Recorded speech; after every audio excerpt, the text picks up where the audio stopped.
Hello बच्चों, जय हिंद जय भारत। क्लास 9 के सभी बच्चों को ज्योमेट्री में प्रॉब्लम होता है। अब आपको चिंता करने की कोई बात नहीं, क्योंकि ज्योमेट्री की क्लासेस आपको ऐसे मिलेंगी क्योंकि ज्योमेट्री का अगर एक बार वीडियोस को अच्छे से देख लेते हैं और नोट्स बना लेते हैं तो दोबारा आपको किसी भी प्रकार का कोई भी परेशानी नहीं होगा। ठीक है, आपको यहाँ पर अगर ज्योमेट्री पढ़ते हैं तो ज्योमेट्री में अगर बोला जाए 3 प्रकार का स्टेटमेंट होता है। सबसे पहले हम जानेंगे ये जो थ्योरम लिखा हुआ है, थ्योरम होता क्या है। ठीक है, तो 3 प्रकार का स्टेटमेंट होता है। ये तो एक्सम्स होता है, थ्योरम होता है और एक सिंपल सा स्टेटमेंट होता है। सिंपल सा स्टेटमेंट का कहने का मतलब सिर्फ इतना होता है बच्चों कि वो ऐसा स्टेटमेंट होता है जो सही भी हो सकता है और गलत भी हो सकता है। जैसे हम बोलेंगे मोहन चोर है, तो मोहन चोर हो भी सकता है और नहीं भी हो सकता। ठीक है, ये स्टेटमेंट हो गया, इसको बोलते हैं एक सिंपल सा स्टेटमेंट। लेकिन इसी स्टेटमेंट में अगर हम लोग ये बोलते हैं वैसा स्टेटमेंट बोला जाए जो सही भी है और उसे प्रूव भी किया जा सकता, और एक ऐसा स्टेटमेंट जो यूनिवर्सल ट्रूथ तो है लेकिन उसे प्रूव नहीं किया जा सकता। जैसे सूरज पूरब में उगता है, क्या इसे प्रूव करने की जरूरत है? नहीं, क्योंकि छोटे से बच्चे को भी अगर आप पूछते हैं उससे भी ये पता होता है कि सूरज पूरब में ही उगता है। ये यूनिवर्सली करेक्ट है। ठीक है, जब कोई स्टेटमेंट को यूनिवर्सल ट्रूथ हो, मतलब वो सच्चाई हो और उसे प्रूव करने की जरूरत नहीं पड़ता हो, उसे हम बोलते हैं एक्सम्स बोलते हैं, जिसे प्रूव करने की जरूरत नहीं है। और ज्योमेट्री में एक एक्सम्स की अगर बात करेंगे तो एक पॉइंट के चारों ओर अराउंड अ पॉइंट जो टोटल एंगल बनता है 360 डिग्री बनता है, ये हमारा क्या हो गया, एक एक्सम्स हो गया। ठीक है, इसे प्रूव करने की जरूरत नहीं है। कभी भी आपने पढ़ा है prove that around a point is equal to 360 degree angle?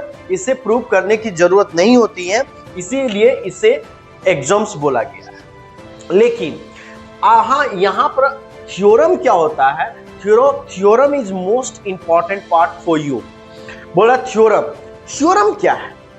Theorem एक ऐसा स्टेटमेंट है जो सही भी है और उसे हम प्रूव करके दिखा सकते हैं। ठीक है ना, थ्योरम एक ऐसा स्टेटमेंट होता है जो सही भी है और उसे हम प्रूव करके दिखा भी सकते हैं। जैसे इसी थ्योरम में समझते हैं, बोलता है angle opposite to equal sides of an isosceles triangle. पहले आइसोसेलेस ट्रायंगल क्या होता है ये आपको पता ही होगा। अब आइसोसेलेस ट्रायंगल क्या होता है ना, कि आइसोसेलेस ट्रायंगल में ये और मतलब आइसोसेलेस ट्रायंगल वैसे ट्रायंगल को बोला जाता है जिसमें कोई भी 2 साइड उसका इक्वल हो। अगर कोई भी ऐसा ट्रायंगल जिसके 2 साइड इक्वल हो उसे आइसोसेलेस ट्रायंगल बोला जाता है। तो ये अगर बाय चांस मान लेते हम लोग मानते ए बी और सी इज एन आइसोसेलेस ट्रायंगल, और आइसोसेलेस ट्रायंगल में कोई भी 2 साइड उसका इक्वल होता है ना, तो ये तो मेरा प्रूव हो गया। तो क्या बोला, angles opposite to equal side. यहां पर ये ABC एक आइसोसेलेस ट्रायंगल है जिसमें AB is equals to AC है। तो बताओ बच्चों, AB के अपोजिट साइड मेरा कौन है? C, और AC के अपोजिट एंगल मेरा कौन है? B।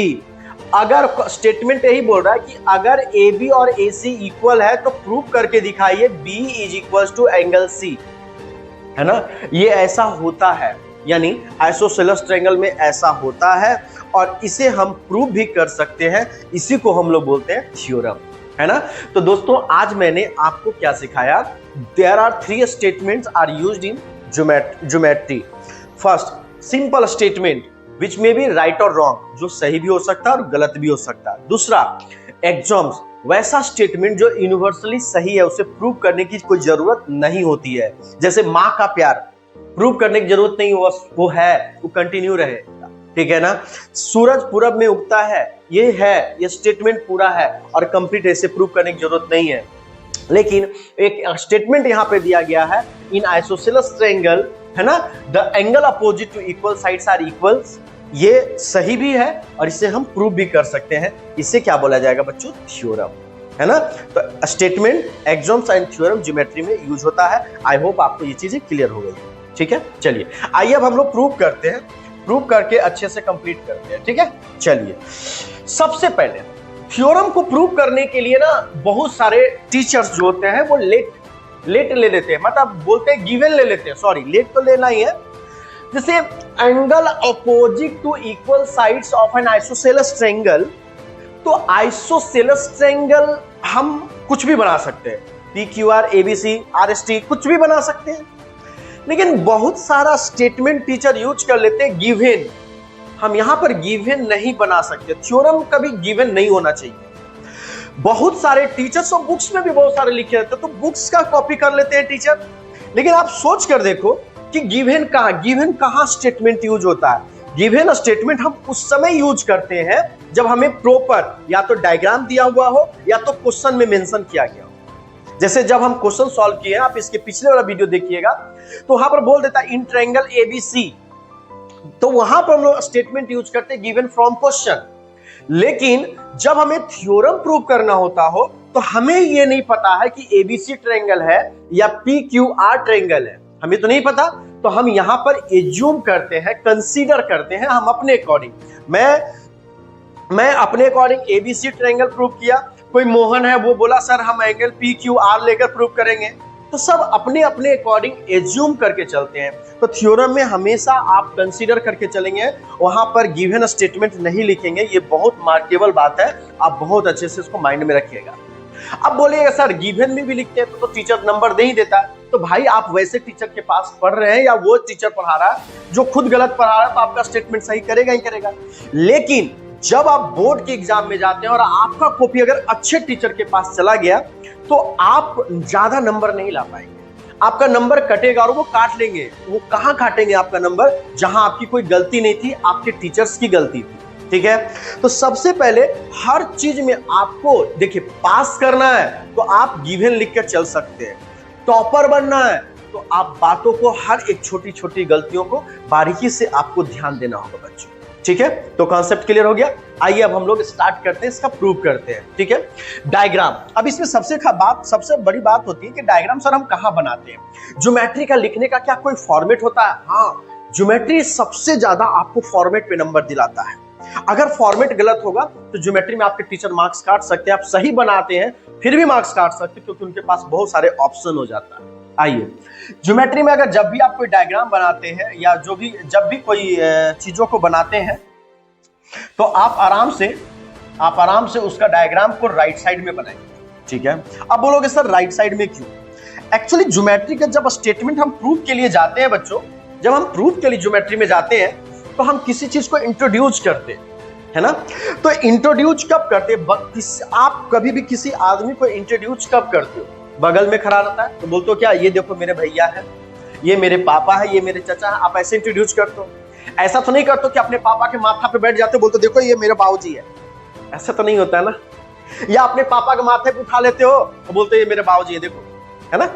तो सबसे खास बात यहाँ पर ये है ना कि स्टेटमेंट, बहुत सारा बच्चा ट्रायंगल यहाँ पर ले आएगा, बहुत सारा बच्चा देखो कैसे बनाता है, और बच्चा बार बार मैं बोलो बच्चा का कोई गलती नहीं है, टीचर्स का गलती है। टीचर यहाँ पर डायग्राम बना देता है और यहाँ से लिखना शुरू कर देता है। ठीक है ना, यहाँ से लिखना क्या करता है, शुरू कर देता है।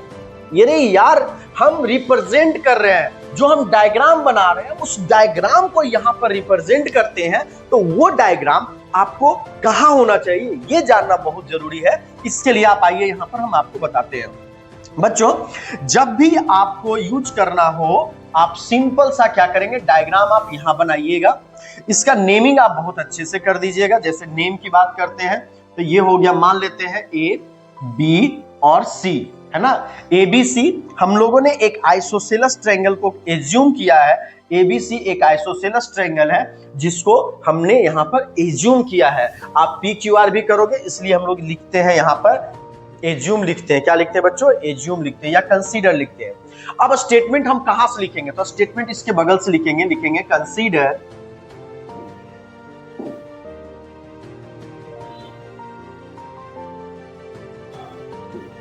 कंसीडर ABC is an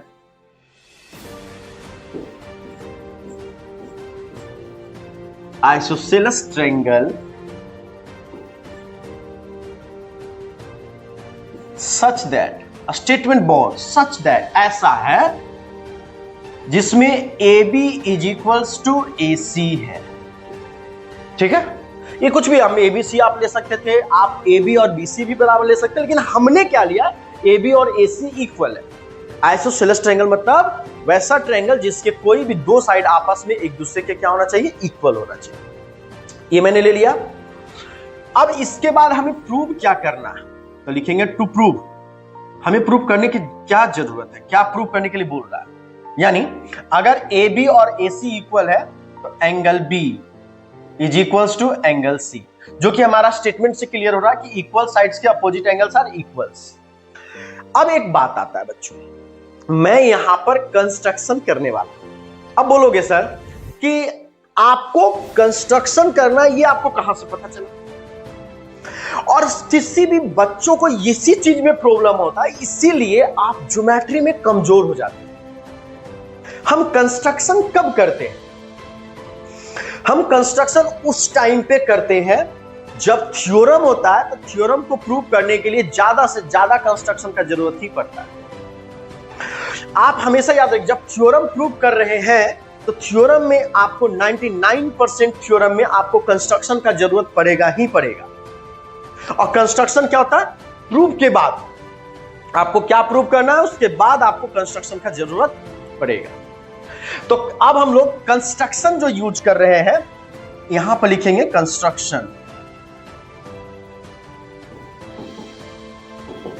ठीक है, कंस्ट्रक्शन क्या करेंगे, लिखेंगे A से BC के मिड पॉइंट को मिलाते हैं, है ना, join A to mid point of BC, है ना। हम लोग ये कंस्ट्रक्शन कर लेंगे या परपेंडिकुलर ड्रॉ कर लेंगे, है ना। क्या कर लेंगे, परपेंडिकुलर ड्रॉ कर लेंगे। आ जाइए यहां पे, अगर हम यहां से बात करते हैं कंस्ट्रक्शन की, तो परपेंडिकुलर ड्रॉ कर लेते हैं।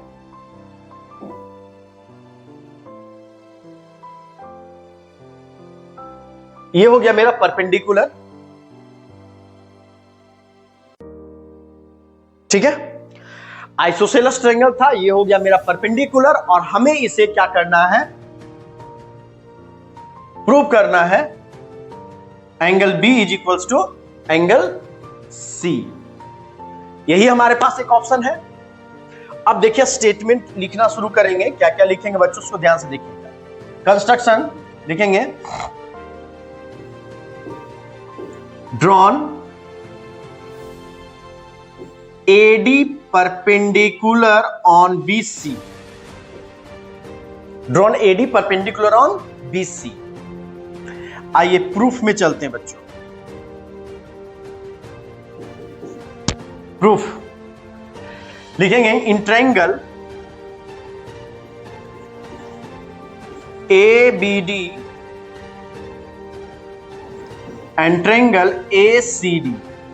अब तुम बोलोगे सर ABD ट्रायंगल और ACD कैसे आप लिखते हैं? भाई जब मैं ट्रायंगल ABD ले रहा हूं तो यहां से A से ही शुरू होगा, ACD आएगा। ट्रायंगल लेने का फॉर्मेट यही होता है। अब मेरे बताइए इसमें कौन सी कॉन्ग्रुएंसी लगने वाला है? ठीक है, कॉन्ग्रुएंसी कौन सा लगेगा? तो देखिए यहां पर ये राइट एंगल है, हाइपोटेनस दोनों का इक्वल है, और ये एक साइड दोनों में क्या है बच्चों, कॉमन है। तो RHS कॉन्ग्रुएंसी लगाने वाले हैं बच्चों।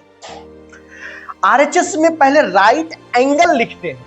अब इसको भी समझो, पूरा बारीकी से समझो बच्चों। RHS कहने का मतलब क्या है, राइट एंगल, यानी जो राइट एंगल होगा उसको 90 डिग्री पहले लिखेंगे, उसके बाद हाइपोटेनस लिखेंगे, उसके बाद साइड लिखेंगे। ये हो गया राइट एंगल हाइपोटेनस साइड। आप हाइपोटेनस भी पहले लिखते हो, आप साइड भी पहले लिखते हो, उस पर राइट एंगल लिख देते हो, वो गलत नहीं होता। आपका टीचर नंबर दे देते हैं, क्यों? क्योंकि आप उनके पास ट्यूशन पढ़ने जाते हैं। लेकिन जब बोर्ड में जाते तो वो आपका नंबर काट लेंगे। बोर्ड में आपको नहीं पता कि आप ट्यूशन मेरे से पढ़े हो या आपसे फायदा, फिर आप 100 का नोट भी इसके साथ दोगे ना तब भी नंबर कट ही लेगा। ठीक है, तो ये राइट एंगल हाइपोटेनस लिखने का मतलब क्यों है? अगर SHR क्यों नहीं लिखा? क्योंकि पहले राइट एंगल आपको लिखना है। अब इन बारीकियों से अगर आप पढ़ते तो मजाल नहीं कि आपका 1 नंबर कट सके, बारीकियां होना चाहिए। तो राइट एंगल पहले लिखेंगे बच्चों। इस ट्रायंगल में मेरा राइट एंगल कौन सा है? इसमें हमारा राइट एंगल कौन सा है? Angle A D B. A D B is equals to angle A D C. A D C ये दोनों बराबर नहीं है, ये दोनों 90 डिग्री के बराबर है बच्चों। कहां से, क्यों बराबर है, कहां से? तो ये बराबर इसलिए है बाय कंस्ट्रक्शन। क्या किए हैं? बाय कंस्ट्रक्शन, है ना। कंस्ट्रक्शन में हम लोगों ने लिया है AD is perpendicular on BC। बहुत अच्छे से स्टेटमेंट क्लियर हुआ। दूसरी बात, अब आते हैं राइट एंगल हाइपोटेनस साइड। अब हाइपोटेनस इस ट्रायंगल का हमारा क्या हो गया बच्चों? AB, और इस ट्रायंगल का क्या हो गया बच्चों? AC। हाइपोटेनस इक्वल है ना। लिखेंगे साइड्स ऑफ आइसोसेलेस ट्रायंगल, या फ्रॉम क्वेश्चन भी आप स्टेटमेंट लिख सकते हैं। फ्रॉम क्वेश्चन गिवन, ठीक है, from question, direct from question लिख सकते हो। चलिए अब हमारा हो जाएगा AD is equals to AD। AD is equals to AD, यानी ये क्या हो गया बच्चों? दोनों ट्रायंगल में हमारा ये क्या हो गया? दोनों ट्रायंगल में हमारा क्या हो गया? Common side. दोनों ट्रायंगल में क्या हो गया बच्चों? कॉमन साइड, है ना। जब ये दोनों ट्रायंगल कॉन्ग्रुएंट हो जाएगा, जब ये दोनों ट्रायंगल कॉन्ग्रुएंट हो जाएगा, ठीक है, तो ध्यान से देखिएगा। जब ये दोनों ट्रायंगल कॉन्ग्रुएंट हो जाएगा तो ध्यान से देखिएगा कि आपको क्या मिला। जब ये दोनों ट्रायंगल बच्चों कॉन्ग्रुएंट हो गया तो क्या ये वाला एंगल और ये वाला एंगल CPCT से इक्वल नहीं हो जाएगा? आइए अब हम लोग स्टेटमेंट लिखते हैं। देयरफॉर, आप इसके बाद स्टेटमेंट को इस कलर में देखेंगे, लिखेंगे therefore triangle ADB is congruent triangle ACD, है ना। सॉरी ADB ले लिए, सॉरी ADB नहीं लेना, ABD। Therefore triangle ABD is congruent triangle ACD bye